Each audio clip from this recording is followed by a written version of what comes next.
Josh Norman picks up the pieces of his life after the Derrick Henry stiff arm? That's the third question. But I want to start with this. Titans like Taylor Lewin and Ryan Tannehill after the game, after the win, talking up the last 3 weeks in general. Quote, we were a little ticked off about how we've been treated, how we've been talked about, end quote. That was Tannehill. Mina Kimes, start there. How do you hear that? Not well. I mean, I understand why a lot of people were put off by the Titans framing what happened as them overcoming adversity and getting this huge win. Now, I want to add, I also understand why some Titans felt this way. Some of the players and staff members probably did nothing wrong. We understand how this illness works. They probably just showed up to work and did their jobs and don't deserve the blame. But Tannehill and others on the team need to consider the context, which is not everyone did nothing wrong. This team is under investigation, and you're the Titans. You're clearly one of the best teams in the NFL. You don't have to use COVID as bulletin board material. Just keep your heads down and keep winning games. Well, that's the thing. You know, the notion that they were acting irresponsibly, clearly that upset some of the players. But for Tannehill to say that, come on now, you guys got 16 days off. You don't even get that much time off from the conference championship game to the Super Bowl. So in the long run, it actually helped you. I think he's looking for a reason to be upset. And to Mina's point, the idea of bulletin board material. Come on now, you guys are a terrific team. If they had lost, we would have said too much time off. They won, so we said, you know what? They caught a big break. GA, do you want to address this, or can we get to the game now?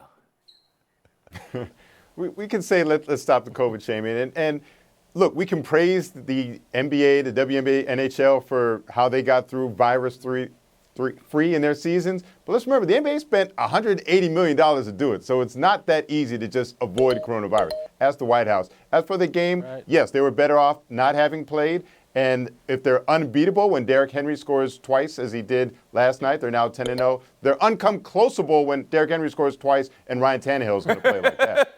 All right. So let's talk about the game, Woody Page, how they did this. Yesterday's panel, all four for Tom Brady, said there was no chance an NFL team could not practice and win a game. You're getting their mutes. No, you are. Don't make that face. But Woody, how did the Titans pull this off? I think they may have changed the face of football by not having full practices. I think if you do walkthroughs every day, you may be well rested. You may actually be more mentally into the game. You may actually have an advantage over the team you're playing against. Think about this, and if other teams are going to say, well, maybe we should back it off. Maybe we should have more walkthroughs. I think what's been going on with the coronavirus might change all of sports and more bubbles and more walkthroughs and all this stuff going on. They played extremely well. This is the same team that went into the playoffs and beat team after team by doing a similar thing with Tannehill just completing 195 yards. I mean, he wasn't, even though he threw 28 passes, completed 21 for 3 touchdowns, but was he just a dominant quarterback? No. They still have Henry. We saw what he did last night. Don't get in his way. He's a freight train. Okay. That defense continues to play well. Yes, they're still the Tennessee Titans, and people have forgot it. Let them play the respect card. They've earned it. Mina Kimes, looks like you want to say something here. Please go ahead. Well, first about the Titans, Tannehill in the passing attack won that game. You guys can go look up Derrick Henry's yardage. He was great at the goal line, and he had that highlight moment, but it was Tannehill in the defense. As far as teams being better having not practiced, one, it's one game. Everybody relax. Two, the Bills were missing their best cornerback, Tre'Davious White, Matt Milano, and John Brown. So don't overreact to one game. The Titans are a very good football team, but I think it's a leap to say every team is better off having not practiced. Specifically, what did they do? I know you said give credit to the defense and to Tannehill here. I mean, what did they do to pull off a win that I was told no NFL team could be out of a facility for 14 of the last 16 days and get a win? That's what I was told. Yeah, a few things happened in this game. I thought Mike Vrabel had a brilliant game plan against Josh Allen and that offense. They barely blitzed him. You saw Josh Allen just sitting back there in the pocket and was like, wow, he has a lot of time. That's because the Titans were dropping players back. I think they had the second lowest blitz rate in the NFL this week. Clearly, it was the right strategy. On the other side of the ball, the Bills' defense is not good. it's going to be an issue going forward. This is a good football team, but like a lot of teams in the NFL, the defense has not played well. They came into this league with one of the bottom 10 pass defenses. I imagine it's going to get worse after last night's game. As I said earlier, missing Trey White and Matt Milano hurt, but they don't have a lot of depth behind them. They struggle against the play-action pass. You saw that. Tannehill was ripping them up, and that's going to be a problem in the playoffs, no matter how well Josh Allen plays. So if I were to, it sounds like you're saying this was a discouraging loss for Buffalo. It wasn't just one loss. There were some discouraging things you saw in this game. Frank, you want to address that? Well, that's the thing. There's a difference between not practicing and laying on the couch for 2 weeks. Woody's making it seem like they weren't. I mean, this is a team that went on the road last year, won at New Orleans, they won at they won at New England, and then they won at Baltimore and made it to a conference championship game. So it's a good team and it's a well-coached team. Let's remember, last night, Buffalo had a ton of turnovers. The field position for Tennessee, they had scoring drives from 30 yards out, 18, 16, and 12. So Buffalo set a terrific Tennessee team up to win this game, and they took advantage of it. Okay, Donde. Let's not forget, playing football has an adverse effect on your ability to play football. So you benefit by not. Why has Bill Belichick won more than 70% of his games coming off the bye week? Because not playing football is beneficial. Hold on a second. Jay Adonde, in the history of the show, has one of the great lines. In order to win tournaments, you have to win tournaments. That's what he said about golf. Now, for football, You're saying in order to win football, you have to not play football. That's what you're saying, Jay Adonde. You recognize football and pitching here. have an adverse effect on your ability to do jobs. Football and pitching. What do you call Derrick Henry a freight train? The stiff arm has to be the highlight of the season so far. Does anybody give Josh Norman credit for getting up and not just being buried afterwards? Woody, you can address this. No, I'm not giving him any credit. Here's a guy that needs to be fumbled after what he said throughout his career. And for him to get up, that's what you do. Get up after that. But I want to say Earl Campbell called and said he'd like his stiff arm back because that was what he was doing, steamrolling the entire time he played. And, you know, my stomach is growling a little bit here over this talk about the Buffalo Bills. Oh, this is the end of the Buffalo Bills era as we knew it. No, Josh Allen played an awful game. That was the difference. We've been crowning him the last 3 or 4 weeks, and he's still going to be fine. He had interceptions. He had no interceptions part of that. Threw 2 interceptions. They didn't play well. They were playing against a good team. The Buffalo Bills are still the best team in that division. Forgive me, Patriots. All right, fine. I don't know why that means your stomach's growling. I hope we can get some food in you maybe during the commercial break. We'll have that be the last word. We'll move on. Baseball now. How the Rays went up 3-0 on Houston. The same recipe they always have. Their defense, their team defense is just absurdo. Every ball Houston hit, someone got to. And then for the Astros, Jose Altuve struggled in the field. This was kind of tough to watch. Dusty Baker says he's going to stick with them. Tampa goes for the sweep tonight. Glasnow versus Greinke. Frank, your takeaway now that you've seen the Rays win 3 straight? Well, Kevin, Tony, you're Mr. Yankee, okay? And you're always talking about offense. How do you win games? You catch the ball, you pitch the ball. And that's what Tampa does. And then if you look at that 6th inning where they scored the 5 runs, it's because of 2 hit-by pitches and the Altuve era. So Houston isn't doing the little things. What still wins in baseball is pitching and defense. And how about those 2 catches in center field by Kiermaier? Outstanding. And he only played 5 innings because he got hit in the hand. Adonde? Still need to get hits and score runs, though, Frank, right? And Randy Arozarena is doing it as well as anybody right now, hitting .460 in the playoffs with 5 home runs. And so you just have to like what Tampa's doing. And warning for Altuve, this doesn't go away easily. Like, I Googled Chuckkno, and before I could finish it, Chuck Knobloch yips. Like, it doesn't go away. This is not a problem that resolves. The internet will not let you forget. Booty Page? Yeah, people are talking about, well, you got to pitch, you got to catch, you got to do those things, you got to have a manager or something. You got to have a front office that takes the lowest payroll in baseball and actually puts together a team that beats the New York Yankees, Frank, without any problem. It's all, you have to just encompass everything about the Rays. They are better than the Houston Astros. The Houston Astros couldn't beat them if they were cheating. And in regard to what they've been able to accomplish, I think it's fantastic. We're pulling for who's not pulling for the Tampa Bay Rays, given that they've got talent most people not heard of. Yes, they are Houston, pitching isn't it? well, particularly that bullpen. They are catching everything. And on the other side, you got Altuve. You can't throw anything. And I don't know why he's still out there. You're about to be out of the series. Make him the designated hitter. You can't throw from that position. Put somebody else at second base. Not only did he make a bad throw, it was a too hard throw. I mean, he didn't get any of that right. You don't want Steve yakety sacks out there at second base. Mina Kimes, would you consider a defensive change for Altuve? This is tough. I think the fact that he didn't have a single throwing error all season suggests that he can turn this around as a vet. Woody's right, they do need his bat. But I also refute the notion that the Rays have been dominant. Like, they've also been lucky. I mean, the Astros have left something like 31 guys on base.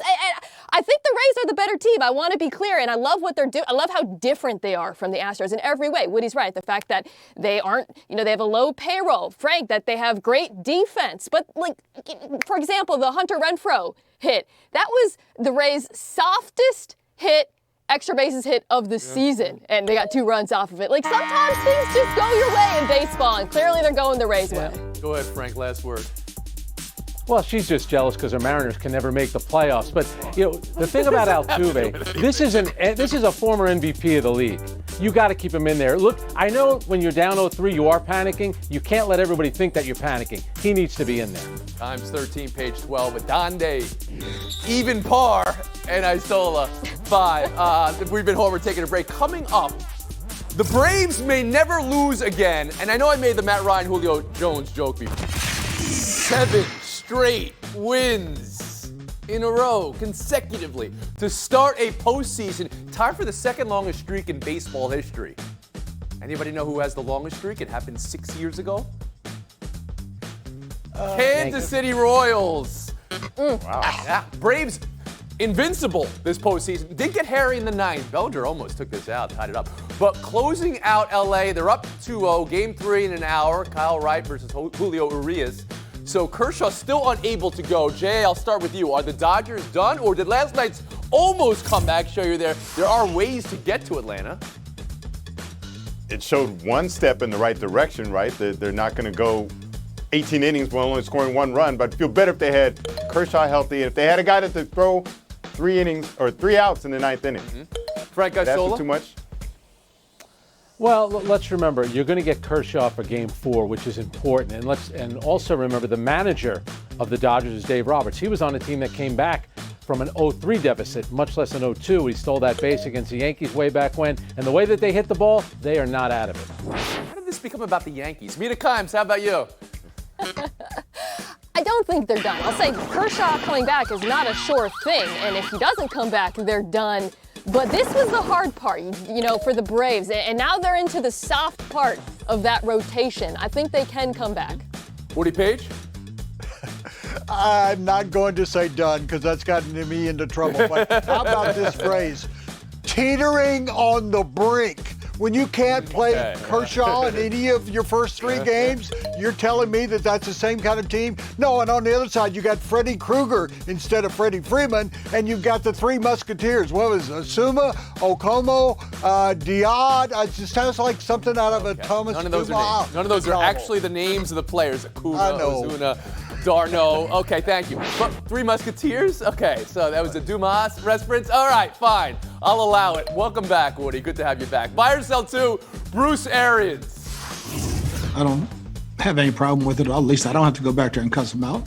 They've already got the earful by the time I get over there. So Tom's got to be Tom. I'm not going to ask him to be somebody different. He does a good job of patting him on the back, too. He might explode, but he's going to go down there and pat him on the back and get him going. Mina, buy or sell Arians. All right with Brady yelling at teammates here. I'm buying it now. I'm selling it if they start or continue to lose, right? I mean, this isn't new for Brady. He did this in New England, but nobody cared because they were so successful, and that's the key. But once that success turns, starts to look ugly. Page? I'm selling it. I don't like it when the producer in my ear is yelling at me during the course of the show. I don't like Brady going after a center who's playing his hearts out there. And the thing about it is, does he want the center coming up to him at the end of the game and say, Tom, can you count to 4? Okay, yes. Jay Adande. I mean, I can buy these. Tom Brady's earned that right. I just have to sell it when he's glaring at his offensive lineman for getting beat by Khalil Mack. That was Khalil Mack. What do you expect him to do? Frank Isola. First game of the season, Bruce Arians went after Tom Brady. He set the tone. It's okay for Tom Brady to do this. Tony Reali has done it to me plenty of times on this show. I have no problem I'd love with to see how it. this conversation played out, you know. Arians wearing the Kangol hat backwards, telling Tom Brady, I'm one of the cool coaches. You can talk to me. You can yell at teammates. We'll move on. Buy or sell 3. Florida LSU postponed. This after the outbreak with the Florida team this week. Right now, 21 players testing positive for COVID. That after Dan Mullen was talking up all week, wanting big crowds at the Swamp this week. Well, not going to happen. Related but not related. In the NFL, the Saints talking to LSU about hosting home games so they could have some fans in attendance. City of New Orleans currently keeping fans out of the Superdome. Saints clearly feel like they're missing a home field advantage. J.A., what to buy, what to sell? I'm selling the Saints attempting to relocate. All you're doing is still bringing people together in the state of Louisiana. 20,000 people in the state of Louisiana anywhere is not a good idea. Frank Isola? A Florida game rescheduled for December 12th. Here's the thing, if you're the Saints, why do you want to put Drew Brees outside all the time? Wouldn't he be better in a dome? His arm isn't that strong anymore. I don't want him playing outside. I think that's a bad idea. I'm selling both the idea that we need more fans anywhere, but I'm also selling Frank's point because actually, since 2019, Drew Brees' QBR has been better when he plays outside. Whoa. Surprising fact. News I could use there. Right in your face, Frank. How about that? And how about you, Woody? Today. I'm siding with Mina here. Why not move, but do this? Playing Saturday night in Baton Rouge, which is the toughest place to play with a crowd, and bring that Tiger out, put him on the sidelines, and see how well the Drew Brees does. They played there in 2005 he didn't know the stat. after Katrina. He didn't know the stat, and then he said, I'm siding with Mina. You didn't know that stat. You makes it tell, yeah, I was going to say that. Get out of here. Yeah, Donde. Frank, I saw single digits today. Yikes. All right. I hate to see it. Really do. Mina Kimes, Woody Page, showdown next. Page, good luck in showdown. Stop me when you've heard this before. Le'Veon Bell available. So the trade block, the Jets put him on. Clearly no takers, but maybe someone will pick him up now that they don't have to give something up for him. The team that could use Le'Veon Bell most right now. Mina Kimes, first to you. To me, it's Chicago. Having lost Tariq Cohen for the year, they need a change of pace back, and they're 4-1. I realize no one treats them like it, but they're a good team. They need some more juice on offense. No. The Arizona Cardinals, his former running back coach in Pittsburgh is the running back coach there, and they're not getting much out of anybody except their quarterback in rushing. Cardinals is a spot. Watch yourself here, Woody Page. Do you know Kenyon Drake is the starting running back in Arizona? You know who the backup is? Chase Edmonds from Fordham University, and they're getting plenty from him. He had a touchdown last week. Point Mina Kimes. I didn't know that. Showdown 2, Mike Tomlin. They're a 4-1 team. We're trying to remain undefeated. We're not looking for that low-hanging fruit or that reality TV storylines and so forth. What he's talking about is Pittsburgh versus Cleveland. Myles Garrett's going to be on the field this weekend for the first time since the Garrett-Mason-Rudolph game last year. Tomlin's saying they're not focused on that. Is that the right strategy, Woody? No, he's got me totally focused on Myles Garrett. He's got 6 sacks. That's second in the league. You better pay attention to him. You better talk more about high-hanging fruit. Listen, he's talking about the off-the-field stuff, and of course he's right to not engage with that because Pittsburgh, I believe, is going to win this game, so they shouldn't engage with the drama. Miles ahead, Mina Kimes, 30 seconds of FaceTime. Oh, darn it.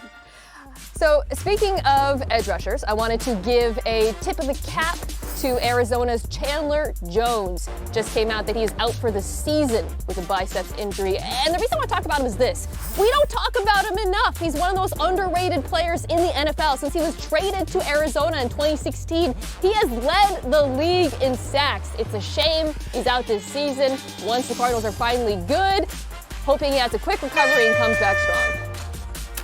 That's going to do it, folks. Thanks for coming around. We're on a 23-and-a-half-hour break. Woody Page, oh, darn it.